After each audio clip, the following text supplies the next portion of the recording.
이게 웬일인가? 방 안에 스님이 없었다. 스님은 어디 가고 커다란 너구리 한 마리가 웅크려 자고 있었다. 잠들 때는 스님이었는데 잠자면서 스르르 원래 너구리 모습으로 돌아간 것 같았다. 잠자고 있던 너구리가 천천히 몸을 일으키는데 어느새 스님으로 변했다. 안녕하십니까? 소쿨극장입니다. 구독과 좋아요 그리고 알람 설정 부탁드립니다. 때는 조선 중엽 늦가을이었다. 산이 붉게 물들고 바람이 차가워지니 사냥꾼들이 기지개를 켜고 나오는 계절이 다가왔다. 인근 고을에서 제법 이름난 포수 강서방은 그날도 산을 누볐다. 그의 사냥개 3마리가 짐승 냄새를 맡고 산 아래로 미친 듯이 달렸다. 쫓기는 것은 너구리였는데 보통 너구리가 아니었다. 등에 흰 털이 섞인 늙은 수컷으로 이 산에서 50년을 넘게 산 짐승이었다. 그 나이면 사람 말도 알아듣고 사람 흉내도 낼 줄 알 만큼 영특해진다고 했다. 강포수도 그것을 알았기에 더 집요하게 너구리를 쫓았다. 그런 짐승의 가죽은 보통 값이 아니었으니까. 늙은 너구리는 온 힘을 다해 달렸다. 그러나 뒷다리 한쪽이 문제였다. 일주일 전 강포수가 놓은 덫에 스쳤던 자리가 아직 다 아물지 않았기 때문이다. 달릴수록 상처가 벌어졌다. 산길 낙엽 위에 작고 붉은 점들이 점점이 찍혔다. 더는 안 되겠다 싶었을 때 산 아래 나무들 사이로 작은 불빛이 너구리 눈에 들어왔다. 그 불빛은 주막의 불빛이었다. 낮은 초가지붕 아래 등불이 흔들리고 마당 한쪽에 장작더미가 쌓여 있다. 살인문이 바람에 삐걱거리지만 겨울이 오기 전에 낡은 주막, 따뜻해 보였다. 주막 주인 최서방은 그날 밤늦게까지 술상을 치우고 있었다. 탁자를 닦던 손을 멈춘 것은 마당 쪽에서 이상한 소리가 들려서였다. 무언가 질질 끌리는 소리, 그리고 낮고 가는 숨소리. 문을 열고 나가보니 마당 한편 장작더미 그림자 아래 낡은 삿갓 하나가 떨어져 있었다. 삿갓 옆에 웅크리고 있는 것은 앞불사 스님이었다. 해진 장삼을 입고 등을 둥글게 구부린 채 앉아 있었다. 얼굴은 삿갓 그림자에 가려 제대로 보이지 않았다. 그러나 최서방의 눈에 가장 먼저 들어온 것은 따로 있었다. 발 한쪽이 희끄무레한 천에 돌돌 감겨 있었는데 검붉게 젖어 있었다. 스님, 어디 다치셨습니까? 스님이 느릿하게 고개를 들었다. 달빛 아래에 드러난 눈이 잠깐 반짝였다. 사람의 눈이라기엔 묘하게도 밝은 빛이었다. 발을 헛디뎠소. 하룻밤 신세를 지고 내일 아침 일찍 떠나리다. 목소리는 낮고 느릿했다. 최서방은 잠시 그 눈을 바라보았다. 그리고 아무 말도 하지 않고 방으로 안내하면서 물었다. 저녁 공양 드셔야죠? 스님이 고개를 끄덕였다. 밥상을 들여놓으면서부터 이상한 일이 시작됐다. 밥상 앞에 앉은 스님이 젓가락을 집어들더니 조심스럽게 그것을 들여다보았다. 뒤집어 보기도 하고 두 짝을 모아 보기도 하고 마치 처음 보는 물건인 것처럼. 그러다가 조용히 내려놓더니 손으로 밥을 집어먹기 시작했다. 최서방은 문 앞에서 그것을 보았다. 뭐라고 해야 할지 몰랐다. 스님 중에는 별난 수행을 하는 이들이 있다고 들었다. 젓가락을 쓰지 않는 것도 그런 수행의 일환일 수 있었다. 그러나 손으로 밥을 집는 방식이 어딘가 사람과 달랐다. 손바닥 전체로 뭉쳐서 입 가까이 가져가 혀로 핥듯이 먹었다. 국은 밥보다 더했다. 숟가락을 들지 않고 그릇째 들어 얼굴에 바짝 대고는 소리를 내며 마셨다. 사람이 국을 마실 때와는 다른 소리였다. 허겁지겁이라고나 해야 할까. 더 짧고 더 빠르고 더 급했다. 최서방은 시선을 거두고 마루로 나왔다. 그리고 혼자 서서 생각했다. 참 별난 스님이다. 그래, 별난 스님도 있는 법이다. 별이 가득 찬 하늘을 바라보며 합장했다. 나무아미타불. 저녁을 먹고 뒷간에 다녀오는 스님이 마당을 가로질러 갔다. 그 순간 이상한 일이 일어났다. 스님이 갑자기 발걸음을 멈춘 것이다. 웬일인가 하고 마당에 나가서 최서방이 바라보니 마당 한 구석에 쥐 한 마리가 지나가고 있었다. 그 쥐를 본 스님의 눈이 번뜩였다. 정확히는 빛이 났다. 어두운 마당에서 스님의 눈이 잠깐 짐승의 눈처럼 빛을 내며 반짝였다. 부엌에 있던 최서방이 그 광경을 보았다. 그리고 못 본 척했다. 밤이 깊어지자 차가운 가을달이 비쳤고 스산한 바람이 불었다. 살인문 너머로 산 그림자가 검고 거대했다. 방 안에 있던 스님이 벌떡 일어나 마루로 나왔다. 그리고 바람 쪽으로 얼굴을 들고 코를 킁킁 댔다. 냄새를 맡는 것이었다. 사람이 냄새를 맡는 방식이 아니었다. 콧구멍이 미세하게 벌름거렸다. 목이 바람 쪽으로 자연스럽게 늘어났다. 최서방은 부엌에서 그것을 보았다. 솥을 닦던 손이 멈췄다. 스님은 한참 냄새를 맡더니 마당으로 내려섰다. 그리고 마당을 서성이기 시작했다. 느릿느릿 일정한 패턴으로 마당 가장자리를 따라 한 바퀴 또 한 바퀴 장작더미 앞에서 멈추더니 그 주변을 집중적으로 돌았다. 코를 낮추고 발을 조심스럽게 내디디면서 최서방은 그 모습을 부엌 창 너머로 오래 보았다. 최서방은 확신했다. 사람은 마당을 저렇게 걷지 않는다. 저 걸음은 짐승이 자기의 영역을 확인하는 방식이다. 최서방은 그날 밤 쉽게 잠들지 못했다. 아내는 일찍 잠들었다. 아들 복돌이도 잠들었다. 주막이 조용해졌다. 그러나 최서방은 시간이 갈수록 더욱더 눈이 말똥말똥해졌다. 머릿속이 정리되지 않았다. 젓가락을 못 쓰는 것, 쥐를 보며 눈을 빛낸 것, 마당을 짐승처럼 서성인 것. 하나하나의 행동은 설명할 수 있었다. 별난 스님이다. 눈이 어둠에 반사된 것이다. 산을 오래 다니다 보면 걸음이 달라지는 법이다. 그런데 그러한 행동을 모두 모아놓으면 설명이 되지 않았다. 코 고는 소리가 들렸다. 저쪽 방에서 스님이 자는 소리였다. 최서방은 이불을 턱까지 끌어올리고 눈을 감았다. 그러나 쉽게 잠이 오지 않았다. 한밤중이었다. 어디선가 이상한 소리가 들렸다. 방 쪽이었다. 낮고 짧은 소리였다. 짐승이 목구멍 깊은 곳에서 내는 낮고 만족스러운 소리. 최서방은 눈을 떴다. 그 소리를 들은 순간 자신이 무엇을 해야 하는지 알 것 같았다. 일어나야 했다. 확인해야 했다. 그것이 무엇인지 눈으로 보아야 했다. 천천히 일어났다. 아내를 깨우지 않으려고 조심했다. 발소리를 죽이고 마루로 나왔다. 스님이 자는 방문 앞에 섰다. 안에서 소리가 들렸다. 규칙적이고 깊은 숨소리였다. 드르렁 드르렁 깊이 잠든 소리였다. 문고리에 손을 얹었다.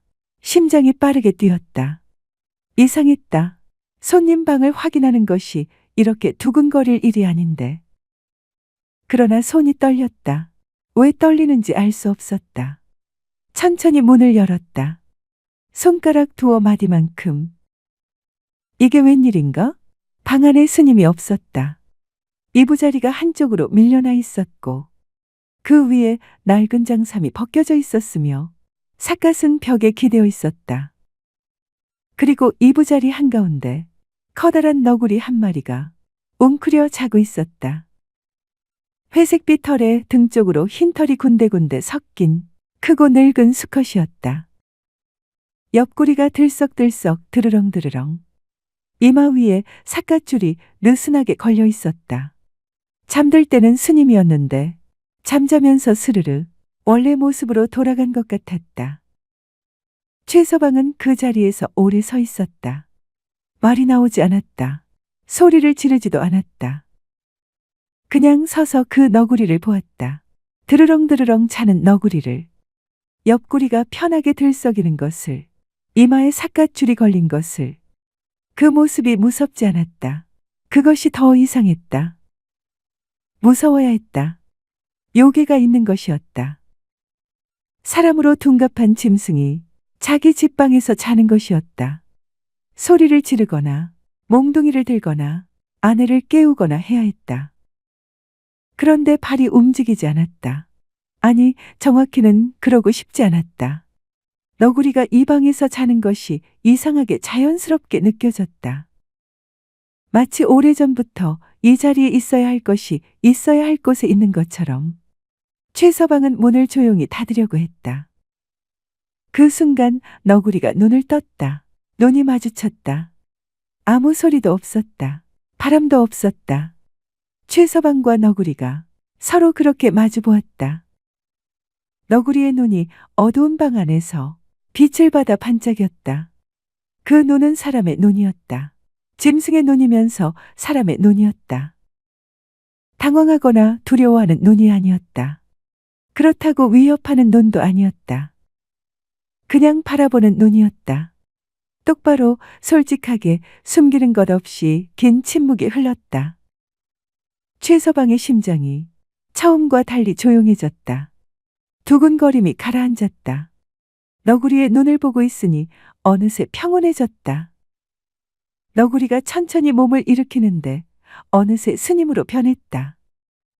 삿갓줄을 발로 집어 삿갓을 들더니 머리에 올려 쓰고 꼭 눌렀다.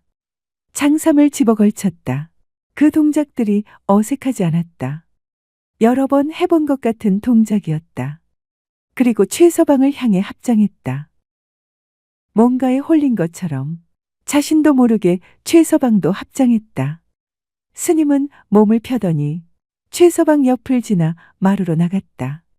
마당을 가로질러 살인문을 열더니 바깥으로 나갔고 스님의 발소리가 점차 멀어졌다. 이상한 일은 다음 날 새벽에 일어났다. 강포수가 사냥개를 앞세우고 주막마당으로 성큼 들어선 것이다. 최서방, 어젯밤에 이상한 거 못 봤소? 다친 짐승이 이쪽으로 내려온 것 같은데.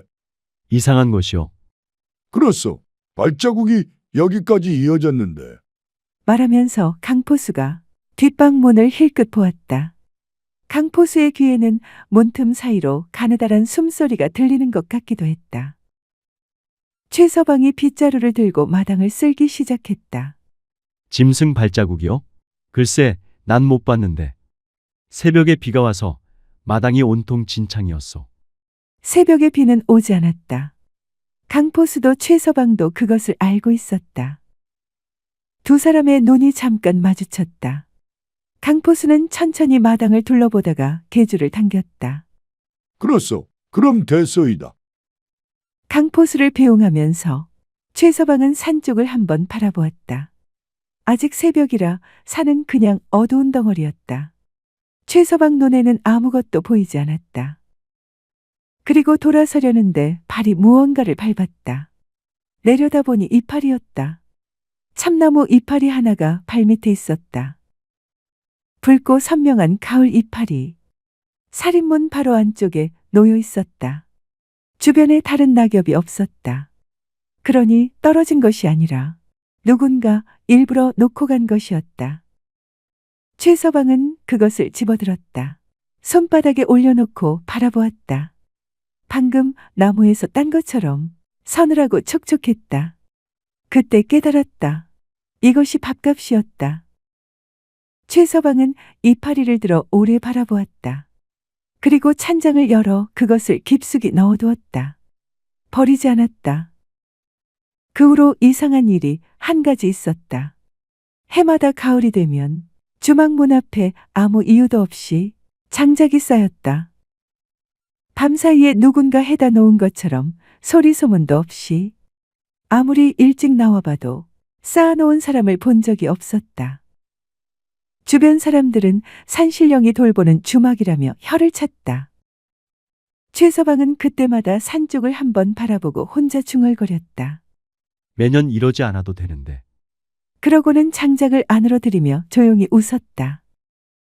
나뭇잎 세 장은 찬장 깊은 곳에 있었는데 이상하게도 끝내 마르지 않았다. 겨울이 오고 봄이 와도 그 이파리는 서늘하고 촉촉한 채로 가을빛을 그대로 간직하고 있었다. 최서방은 그것이 신기하다고 생각했지만 굳이 이유를 알려 하지 않았다. 그 산에는 지금도 흰 털 섞인 늙은 너구리가 산다는 말이 있다. 가을이 되면 산 아래 불빛을 내려다보며 사람 흉내를 내지 않아도 되는 세상을 기다리고 있다고 한다. 다음 주 목요일에 계속됩니다. 소쿨 극장입니다. 들어주셔서 고맙습니다. 구독과 좋아요 그리고 알람 설정 부탁드립니다. 당분간 매주 목요일은 술법과 둔갑 시리즈를 올리겠습니다. 준비 많이 하겠습니다. 다음에 만날 때까지 건강하시기를 기원합니다. 그날 밤 한 사내가 눈 속에 쓰러져 있었다. 그 위로 한 마리 누렁개가 온몸으로 사내를 덮고 있었다. 굶주린 들깨무리의 울음소리가 가까워지자 누렁개는 굶주려 달려드는 들깨무리를 향해 밤새도록 포효했다. 소쿨 극장입니다. 구독과 좋아요 부탁드립니다. 재미있고도 좋은 글로 보답하겠습니다. 눈보라가 경상도 땅 봉화산골을 집어삼키던 밤이었다. 마을 사람들은 모두 문을 걸어 잠갔다. 그런 밤에는 밖에 나가는 것이 곧 죽음이라는 걸 누구나 알았다. 하여 그 밤 아무도 박덕수라는 사내가 산에 올라갔다는 것을 몰랐다. 그가 거기서 쓰러졌다는 것도. 덕수는 원래 이 마을에서 살림이 꽤 찰지다는 소리를 들었다. 논 내마지기에 밭대기가 약간 소 한 마리, 그리고 처마 밑에 항아리가 줄지어 서 있던 집. 그것이 무너진 것은 한꺼번에 벌어진 일이 아니었다. 우선 새해 연속 흉년이 계속됐다. 군역 대신 내야 하는 세금에 쫓겨. 노는 팔리고 소는 빼앗기고 집은 허물어졌다. 돌림병까지 돌아 아이가 열병으로 먼저 갔고 아내는 아이를 따라가듯 열흘 후에 죽었다. 덕수는 아내의 손을 잡고 있었는데 손이 가벼워지는 순간을 정확히 기억했다. 죽음이란 무언가가 빠져나가는 것이 아니라 무게가 사라지는 것이라는 걸 그때 알았다. 아이와 아내가 세상을 버린 후 그는 이제 더 이상 사람이 아니었다. 그저 숨이 붙어 있으니 살아있는 존재였다. 남은 것은 빈집과 어디서 왔는지도 모르는 누렁개 한 마리였다. 걔는 아내가 죽던 해 가을 어느 날 마당에 와서 앉았다. 내쫓아도 이튿날 다시 와 있었다. 덕수는 이름을 짓기가 싫어 한동안 그냥 야 혹은 이놈이라 불렀다. 그러다 어느 저녁 밥상 앞에서 혼잣말처럼 중얼거렸다. 복이나 좀 받아야지. 이 집이. 그날부터 걔 이름은 복길이가 되었다. 마지막 남은 쌀이 바닥을 보인 것은 한겨울이 깊어질 무렵이었다. 된장죽 한 사발을 복길이 앞에 밀어놓으면서 덕수는 말했다. 사람은 굶어도 버틴다. 하지만 너는 안 먹으면 못 산다. 복길이가 그 말의 뜻을 알 리 없었다. 그저 코를 들이밀고 먹었다. 덕수는 빈 사발을 바라보다가 자리에 누웠다. 배가 고프면 잠이 잘 오지 않는다는 것도 그에 들어서 처음 안 사실이었다. 닷새를 굶은 뒤 덕수는 결심이라 부르기도 민망한 생각에 이르렀다. 결심이라는 것은 다른 길이 있을 때 택하는 것이다. 그에게는 다른 길이 없었다. 그저 한 가지는 확실했다. 이대로는 둘 다 굶어 죽는다. 덕수는 복길이를 산으로 보내 야생의 본능으로라도 살게 하려 했다. 그날 밤 그는 복길이를 데리고 뒷산으로 올라갔다. 걔는 신이 난 듯 앞서 달리다가 뒤를 돌아보고 또 달리다가 돌아보았다. 덕수는 애써 그 모습을 보지 않으려 했다. 눈 덮인 숲속에 이르렀을 때 덕수는 멈춰서서 말했다. 가거라. 꼬리를 흔들며 덕수의 발치를 복길이는 맴돌았다. 가라고 했다.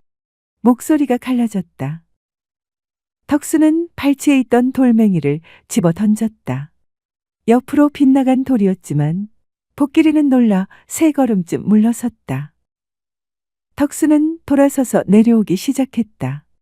등 뒤에서 낑낑거리는 소리가 들렸다. 그는 걸음을 멈추지 않았다. 오두막에 돌아와 문을 닫고 누웠다. 바깥은 바람이 일기 시작했다. 이상하게도 잠이 왔다. 굶은 날 중 처음으로 눈을 감자마자 의식이 꺼졌다. 얼마나 지났을까? 문 밖에서 소리가 들렸다. 낮고 짧은 짖음. 덕수는 누운 채로 천장을 바라보았다. 다시 짖는 소리. 그는 일어나지 않았다. 소리는 한참 이어지다가 멎었다. 그는 눈을 감았다. 이튿날 새벽, 덕수가 오두막을 나서자 복길이가 문 앞에 웅크리고 있었다. 밤새 거기 있었던 것이 분명했다. 털 위에 눈이 수북하게 쌓여 있었다. 덕수가 문을 열었을 때 복길이는 꼬리를 흔들지 않았다. 그저 고개를 들어 올려다보았다. 그 눈빛은 덕수가 한 번도 본 적 없는 것이었다. 애원도 아니고 처량함도 반가움도 아니었다. 오히려 모든 것을 다 안다는 듯 고집스럽고 단단한 광채를 띠고 있었다. 말하자면 이런 표정이자 눈길이었다. 포기해라. 당신이 나를 버려도 나는 당신을 버리지 않는다. 덕수는 방으로 들어갔다. 빈 솥을 긁어 누른 것을 조금 끓여 복길이 앞에 놓았다. 자신은 먹지 않았다. 먹을 게 없었다. 사흘째 되던 날 덕수는 품을 팔려고 나섰다. 이 마을에는 일거리가 없으니 인근 마을까지 가볼 작정이었다. 눈길이었다. 복길이가 따라붙었다. 덕수는 쫓아내지 않았다. 한 가족이니까 같이 다닐 권리가 있었다. 적어도 덕수는 그렇게 생각했다. 10리쯤 걷다가 언덕에서 발이 미끄러졌다. 경사가 심한 곳이었다. 굴러내리면서 바위에 옆구리를 찧었고 다리가 부러진 것 같았다. 얼마나 구른 것인지 알 수 없었다. 눈 속에 얼굴이 박혔을 때 몸이 말을 듣지 않았다. 추위보다 피로가 먼저 왔다. 사흘을 굶은 몸이었다. 이렇게 가는구나. 생각이 느릿느릿 흘러다녔다. 이상하게 무섭지 않았다. 아내 생각이 났다. 아이 생각도. 그리고 혼자 남을 복길이 생각도 났다. 희한하게도 납세를 독촉하러 왔던 관아 아전의 얼굴까지 떠올랐다. 고통 속에 의식이 흐려질 무렵 굶주린 들깨무리의 울음소리가 가까워졌다. 죽음이 코앞에 닥쳤다고 느낀 순간 무언가 따뜻한 것이 그의 몸 위에 부드럽게 엎드렸다. 누렁이였다. 하지만 평소에 순한 누렁이가 아니었다. 복길이는 굶주려 달려드는 들깨무리를 향해 밤새도록 포효했다. 그러면서 제품으로 덕수를 쌓안고는 차가운 바람과 밤새도록 내리는 눈을 막았다. 지친 들깨들은 포기하고 떠났지만 바람은 더 거세졌고 덕수와 복길이의 몸은 점점 식어갔다. 하지만 복길이는 내려오지 않았다. 덕수의 등에 코를 묶고 짧게 숨을 쉬었다. 다음 날 아침 나무하러 나왔던 마을 사람이 일행을 향해 외쳤다. 여기 사람 있다. 그들이 발견한 것은 논 위에 쓰러진 사내와 그 위에 납작 엎드린 개였다. 이 사람 살아있다. 누군가 소리쳤고 덕수는 눈을 떴다. 몸을 움직이지는 못했지만 의식은 있었다. 옆구리와 다리가 무지하게 아팠다. 사람들이 그를 들어 올렸다. 덕수는 반쯤 실린 채로 고개를 돌렸다. 복길이는 이상하게 움직이지 않았다. 논 위에 그대로 몸이 굳어 있었다. 하지만 덕수는 바로 그 순간에 보았다. 복길이의 옆구리가 아주 조금 오르내리는 것을. 저게 그는 목소리가 나오지 않았다. 한 사람의 팔을 잡아당겼다. 그 사람이 엎드려 복길이를 살폈다. 살아있네. 가물가물하지만 아직 숨이 붙어 있어. 복길이는 심하게 알았다. 덕수는 마을 사람 중 어떤 이의 집에 얹혀 있었다. 다리가 부러졌고 옆구리를 크게 다쳐 누워 있어야만 했다. 덕수는 자기보다 복길이 걱정을 먼저 했다. 그게 어떻소? 동 먹지를 않네. 죽이라도 조금 쑤어주면 어떻겠소? 당신이 먼저 먹어야지. 주인이 먹어야 같이 먹겠다는 분위기라네. 사흘째 되는 밤 복길이가 죽을 조금 핥았다는 소식이 들어왔다. 덕수는 아무 말도 하지 않았다. 다만 벽 쪽으로 얼굴을 돌렸다. 살아났구나. 고맙다. 오는가? 덕수의 어깨가 움직였다. 봄이 올 무렵 덕수는 다시 논에 나갔다. 아직 누군가의 도움으로 겨우 버티는 형편이었지만 빈손으로 있을 수만은 없었다. 복길이는 그의 곁에서 걸었다. 전처럼 앞서 달리지 않았다. 그 겨울을 지나고 나서 복길이는 조용해졌다. 한쪽 뒷발이 조금 불편한 듯 가끔 절룩거렸다. 덕수는 씨앗을 고르면서 생각했다. 나는 너를 버리려 했다. 그런데 너는 나를 살렸다. 이것은 그가 입 밖에 낸 적 없는 말이었다. 앞으로도 입 밖에 내지 않을 것 같았다. 말로만 들면 무언가가 달라지는 것 같아서. 그 대신 그는 매일 복길이에게 자기보다 먼저 밥을 주었다. 전과 다른 점이 있다면 어쩔 수 없어서 주는 일이 아니라는 것이었다. 예전에 어쩌다가 먹을 것이 생기면 내 입에 넣기보다는 아들에게 먼저 주듯이 그렇게 주었다. 봄이 깊어지고 논에 물이 들어찼다. 덕수는 논두렁을 절뚝이며 걸으면서 옆에서 복길이가 어슬렁거리는 것을 보았다. 뭔가 중요한 말을 해야 할 것 같은 기분이 들었다가 이내 사라졌다. 덕수는 그냥 절룩거리며 걸었다. 복길이도 약간 절룩거리며 걸었다. 소우쿨 극장입니다. 매주 화요일은 우리나라의 재미있는 옛날 이야기나 신화, 전설 등을 올리고 있습니다. 고맙습니다. 다음에 만날 때까지 건강하시기를 기원합니다.